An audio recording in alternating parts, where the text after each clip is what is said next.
Hi, this is K.N.Fitzwater. You're watching my channel. Today's writing update day. Two things I had mentioned back in July concerning the Reaper stories. They're on hold right now because I have been focusing on the the Doppelganger Queen revision. So, my original plans in publishing the Reaper Souls short story has been on hold. I still haven't found a good place for it yet, and it may be for a long time the way things are going in the economy. And the Dance de la Mort one hasn't been finished. It's still in its first draft form. And that's going to be a while. The way I feel about it, it's not going to be as short as the Reaper Souls. It may be a little bit longer. How much longer? I don't know. There's so many stanzas in there. It's about every act. There's a 12 or 13 stanzas in it. It flows pretty smoothly when I was writing it at the time, but I feel that it may not be a solid 5-act structure, maybe a little bit more. So hopefully I could keep it nice, concise, and poignant for that story. But right now, I haven't worked on it. I haven't been working on it since that writing update that I did back in July. What I have been doing is this. If you remember in the last writing update, I did a huge scene board that had all the little scenes on postcards, or not postcards, notepads. I have all the scenes written on notepads and sticked on this little board.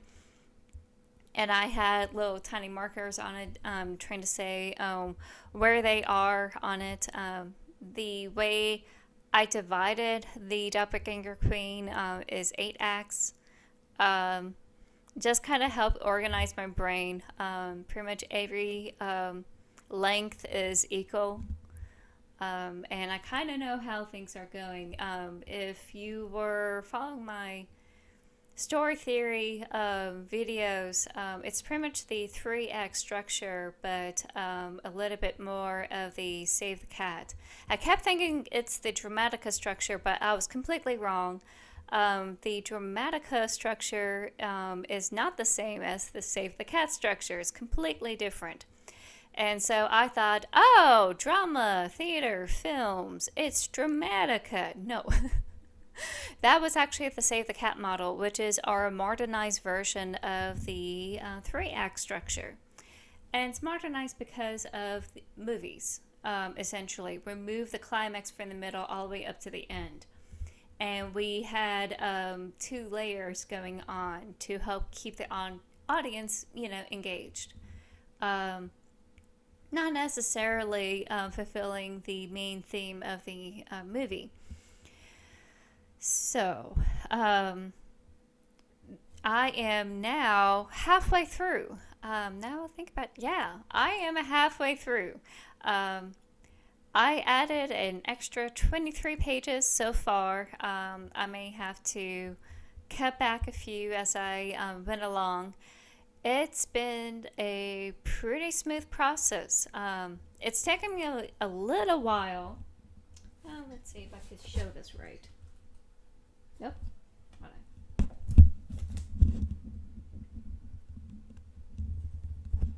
There we are. So that little tiny piece of purple that's sticking out, that's where I am. And that's how much further I have to go.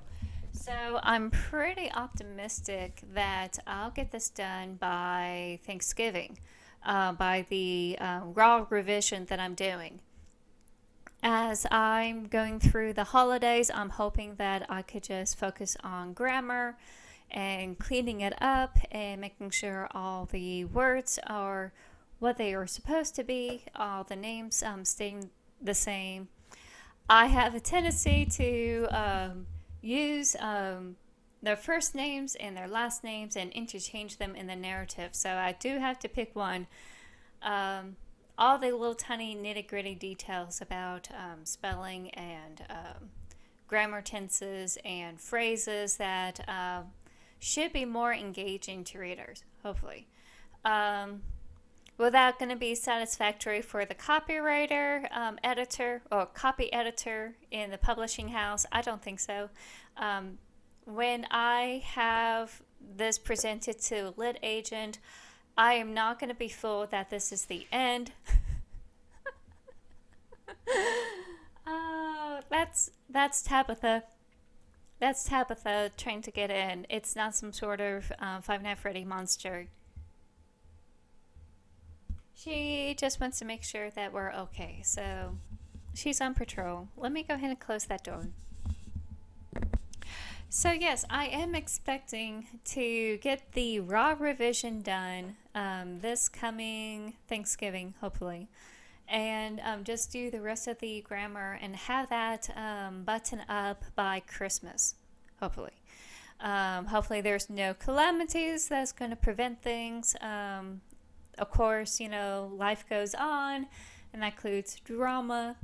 Of course, I have my own share of drama and wonderful, issues in my family. But we're safe. Our health is fine for right now. Um, no broken bones or anything like that. So, whew, um, anyone who's wondering about how well my family is, we're fine. We're still going to be here for now. If we ever decide to move, because, I am born to two traveling folks, so if they ever have this gumption to go up and go, because we find a better dwelling than this, then that's just how it is. We never really stay in one place throughout my whole life. We just never do. Um, Going back to writing, um, I think I should talk about what changes I have done since the beta reading. Now, there's been a good 5 or 8 people who had done beta reading with me, and I really, really appreciate it. I know it was tough.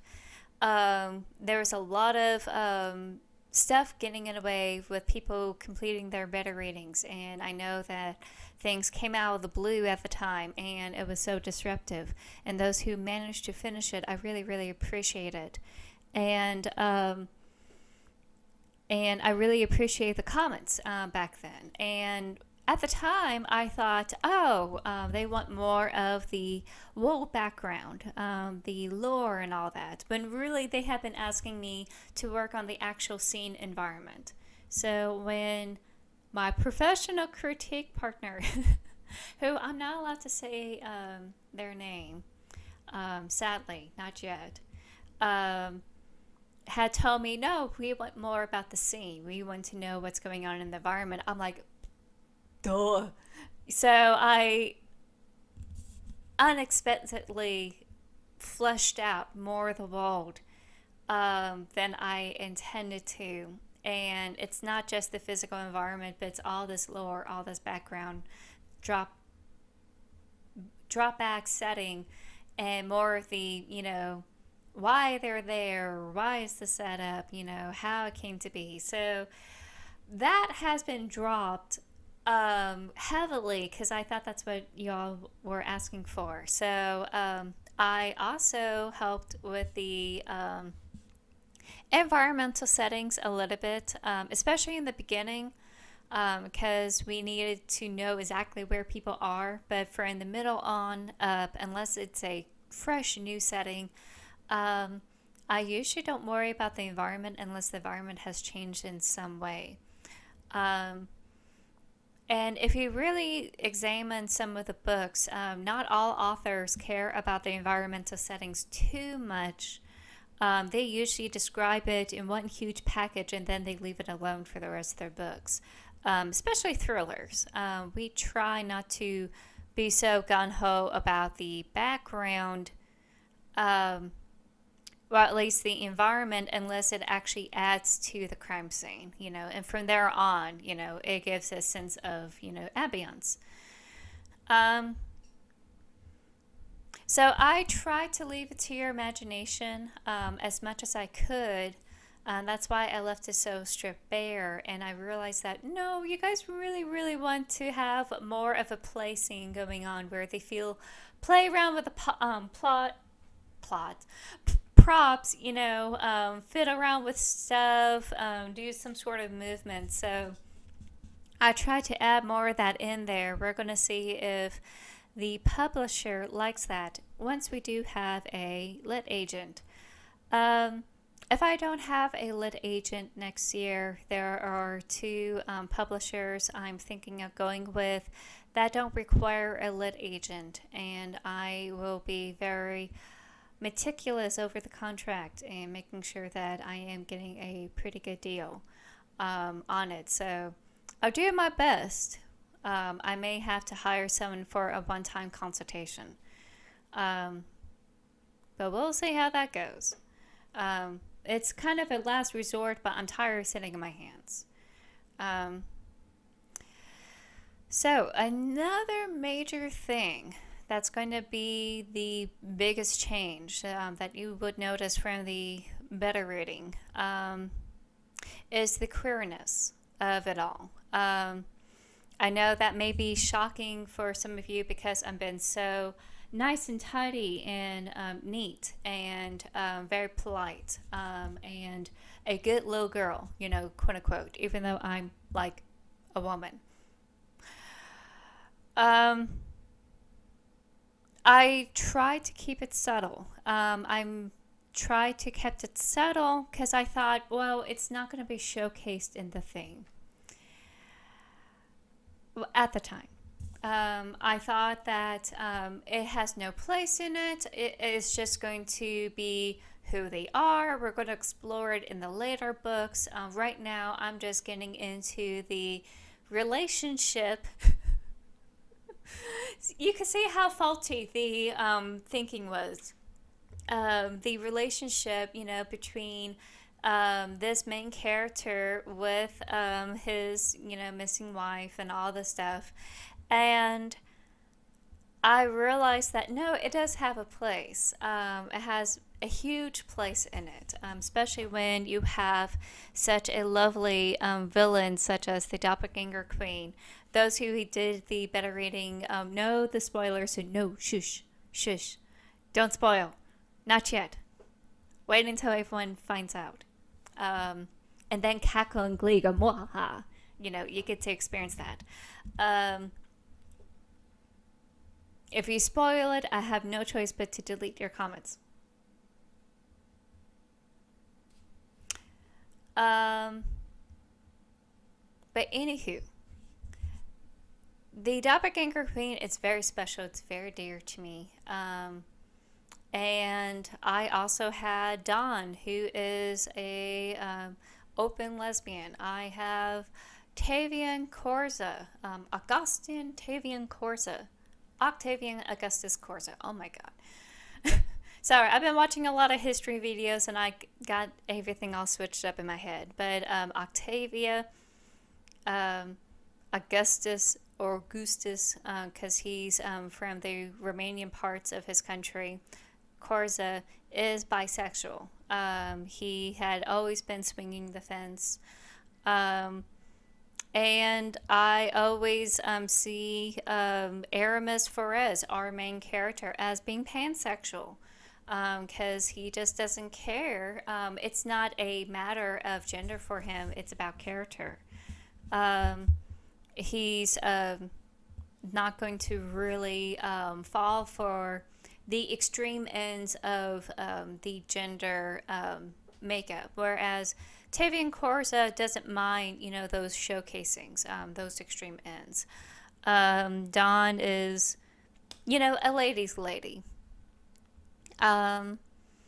etc. So I do have some of those queer characters, and I thought, well, it's just, him trying to find his wife and then dealing with this nefarious, plot that's going to doom everyone. It's not that important, because one is not defined by their sexual orientation by their partner.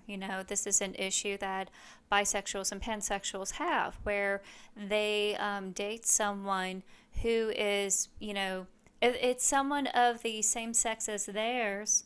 If they define themselves as one sort of gender, they're going to think, oh, they're gay or lesbian. And if they have dated someone opposite of their gender, they're going to say, oh, but you're straight. How could you be bi?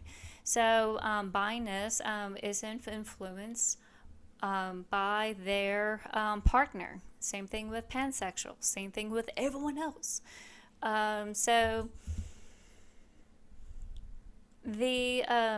I thought that there's no need to create these overtures about his pansexuality. And then J.K. Rowling started making those awful tweets, and it was very shocking and very upsetting. And the logic behind it is so false. They should not fear trans women. They should not fear trans men. They're not out there to get you. They just want to live a life, and live a life in peace. Usually, most people want to live a life in peace and go to church in peace, go to groceries in peace, go to work in peace, have fair share in payments, etc. So I know that alone is very upsetting, but you need to be good to thy neighbor, because how your neighbor should be good to you. How do you want to be treated? And thus you should do that to others. If you want to be treated nice and well, you should treat others well. That's my sentiment. So it's very misinformed, and hearing all of this in Twitter and just looking at my book, how bland it is, how so subtle. And I think to myself, this is going to be misinterpreted. Everything I'm going to write, from the villain to the main character, all the side characters, they're going to misconstrue what I wrote, and they're going to get it wrong. And I sat down with my book, and with my journal, if I have my journal. No, it's on my bed. Never mind. No journal viewing today. I sat down with my journal, and I just wrote, what is the purpose of the book? Why, if I'm going to make sure no one's going to get this wrong, what should I have to put in to make sure that no one, misunderstands it? So the major changes that happened in the Doppelganger Queen is that it's more queer. I am not going to apologize, because I'm forced my hand. The things that I want to keep subtle, the things I want to hold off until the future books when it's going to be proper to the theme, is not going to happen. It has to happen now in this book, because there are people out there who would use it for their own ends and would misinterpret it and bring harm to others with it. And that was not my point. The point of the Doppelganger Queen was the corruption of the institutions that we hold dear. There you go. That's the billboard sign. The whole concept, the whole theme of it is the corruption of the institutions we care about. And that includes, religion, that includes our military, the stuff concerning our government is in the third book. I decided that it's going to be in the third book. This is a long series. I keep thinking that, this will be an 8-book series, and then I realize this may be a 12. Looking at the general major arc of the books, I realized that it's not going to be enough to squeeze it into 8, and it may end up being 12. And I may have some preview books or previous books or prequel books, whatever you call it, on the side, So there may be more. This is not going to be quick. So I know for all of you, you're like, yay, more books. But I'm like, more books. That's a lot of work. And I do this to myself. I really do. But I'm trying my best and try to keep it short and concise. And that is probably the best way I could do it without making it rush. And speaking of which, in order to add in the themes that I needed to do for the Doppelganger Queen was to add in more content. So yes, professional critique partner's name that I cannot say. Yes, you are right. I do have room. I still have plenty of room, just in case the lit agents and the publishers want me to put in more. So, what I have changed, what I put into the book sooner, I should say, because they were always this way from the get-go. It's just that I decided to reveal this information right now. Aramis is trans. It's just how it is in the magical realm. That's how he was able to get to be the way he was. And that's the way it is. He's always been that way. I felt like I couldn't discuss about him being trans until the next book, because we're dealing with responsibilities about continuing the legacy. There we go. That's a nice way of putting it for right now. And I thought that that would play into it because he is what I would consider infertile. In this world, there's these beings called the Genasi lords. I fleshed it out a little bit more in the book about their history, why they're bad, etc. Basically, they're these elemental enslavers that will consume all that had worked and toiled underneath them. And Aramis is one of the special kind of slaves known as the Jocelyn. And Jocelyn are simply harems. They're harem people. For a while I said harem boy, but then I realized, no, it's just going to be a harem person. Because the way they do it, they created them for their own hedonistic pleasures, is probably the polite way of saying it. And what they have done is not polite. This is a whole evil institution that they are fighting against, and he was born into, and he escaped. To create himself in his own image, to be his own person, and to put this past behind him, he transformed into the man that we know as Aramis Is. That transformation is done by a fountain. I went and looked at the some of the scriptures, and I found a sacred kind of fountain that would help grant wishes, and he was able to transform it to the best of his abilities. So yes, he is trans. He never... I'm not sure he is... how should I put it? Because he never had a transitional period, I'm not sure he is going to be accepted in the trans community. And if he's not, I understand. Because it was like magic. He transform from this Aphrodite kind of person into this, hairy man. They didn't have hair. And he's able to become this gentleman,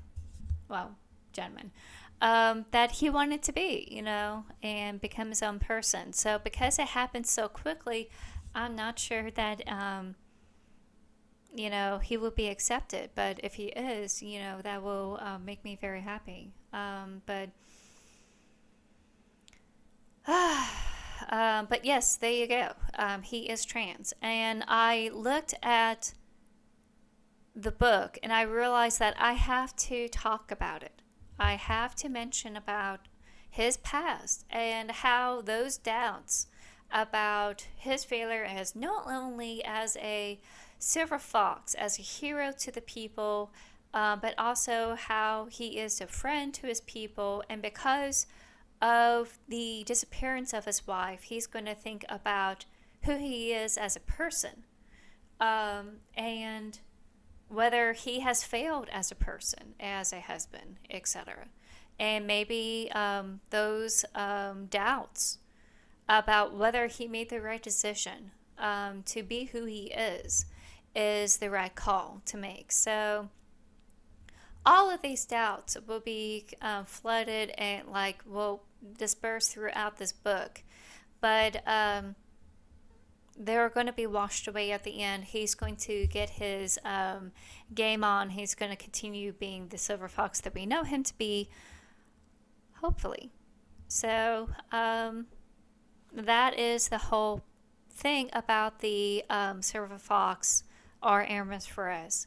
So that is new to the beta readers because I hid it for a while. I thought that I could talk about it in the next book because it's about continuing on legacies and how, because he was created, he's technically a legacy of the Genasi. So I thought that would be more apropos.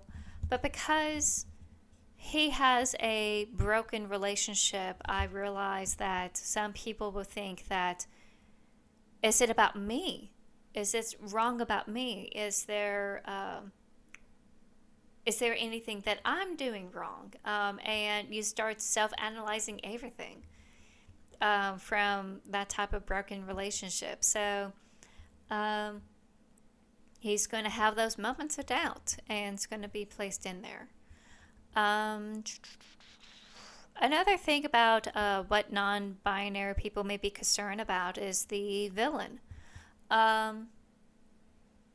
And they're going to think that, well, it's nice that you have all these queer people, doing all this stuff, but you still, pitching it as, the villain is non-binary and thus they're evil. And that's not the case.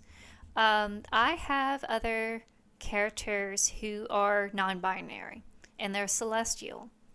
And I added that from the beta reading simply because I was trying to flesh out the world.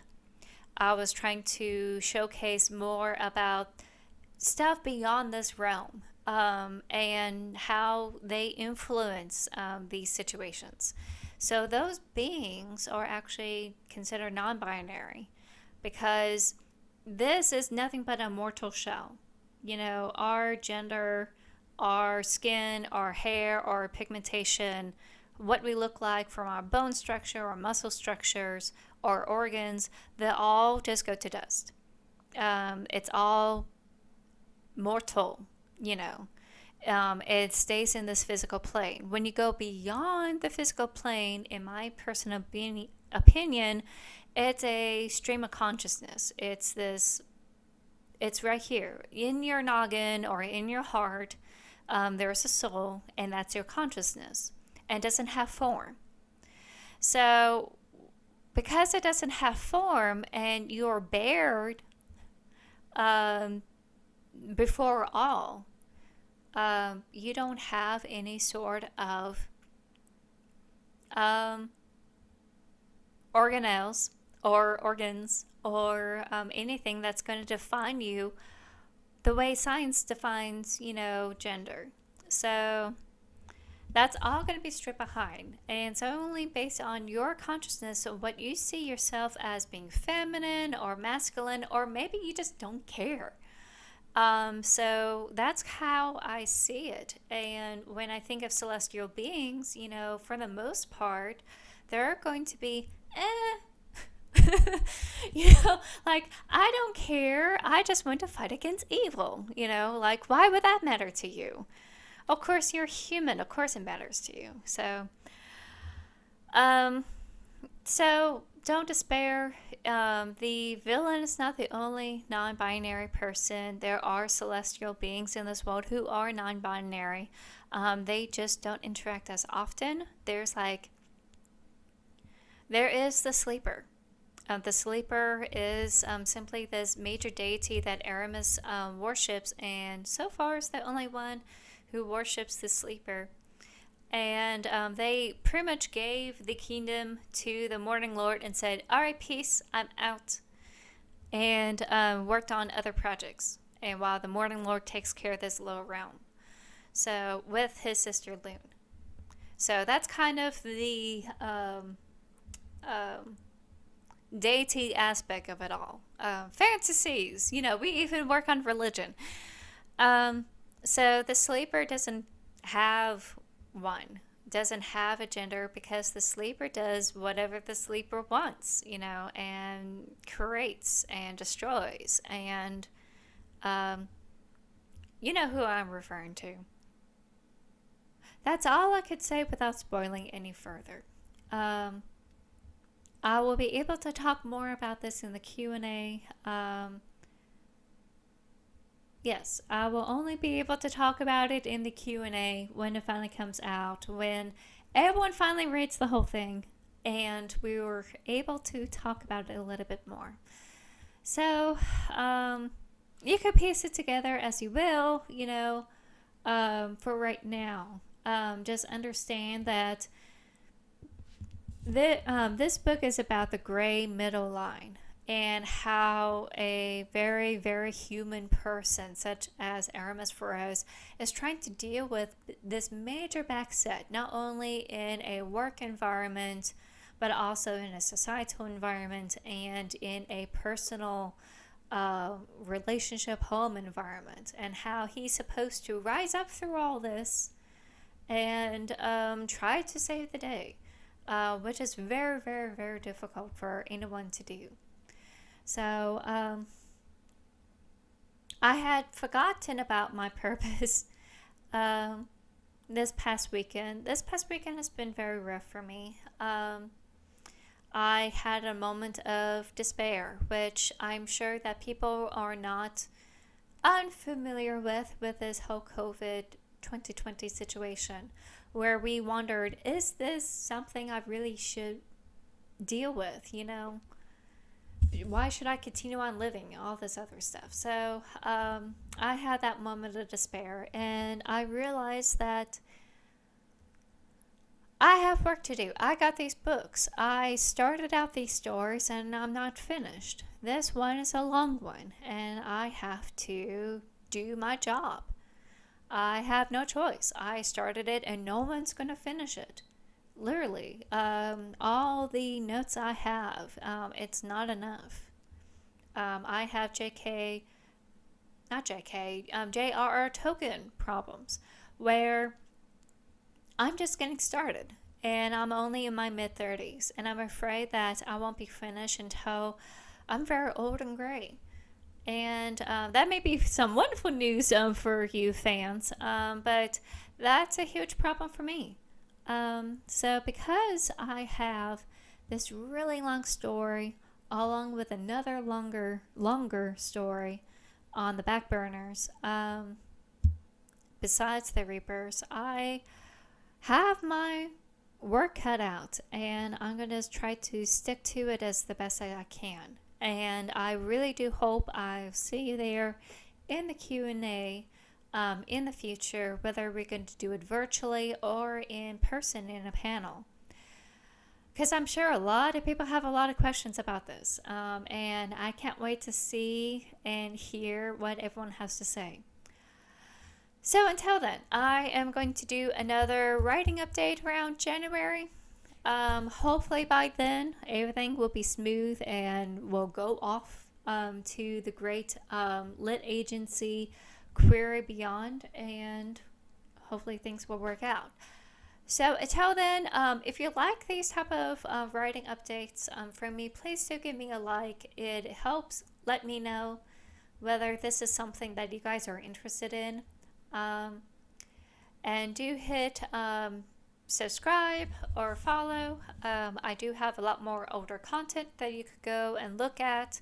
I'm sure that you may learn a thing or two if you really are interested in this whole writing thing. Later on in October, I'm going to talk about saving the cat and how you can use it to help figure out what your points are in your plot points scheme. And scheme's not the right word. I want to say